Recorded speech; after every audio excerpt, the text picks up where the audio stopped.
ఒకప్పుడు మంచుతో కప్పబడిన అడవిలో లోతైన దాగి ఉన్న ఒక చిన్న గ్రామంలో తథా అనే యువకుడు ఉండేవాడు. తథా ప్రేమతో నిండిన హృదయంతో మరియు ఆశ్చర్యంతో నిండిన ఆత్మతో దయగల మరియు సున్నితమైన బాలుడు. అతను గొప్ప క్రిస్మస్ పండుగ యొక్క కథలను వినడానికి ఇష్టపడ్డాడు. శాంతా క్లాస్ తన స్లిగ్లో స్వారీ చేస్తూ ప్రపంచంలోని మంచి పిల్లలందరికీ బహుమతులు తెచ్చే ఆనందం మరియు వేడుకల సమయం.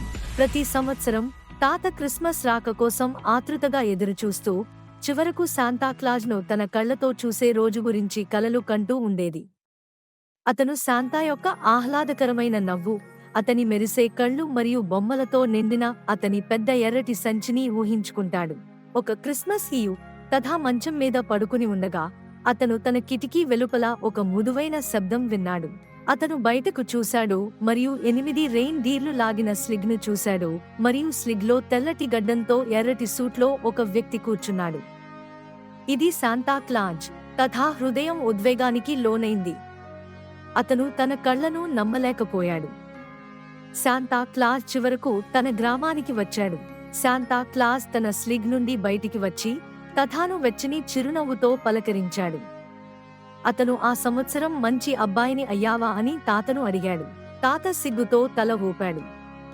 శాంతా తర్వాత తన కథనంలోకి చేరుకుని తాత కోసం ఏర్పాటు చేసిన అందమైన చెక్క రైలును బయటకు తీశాడు.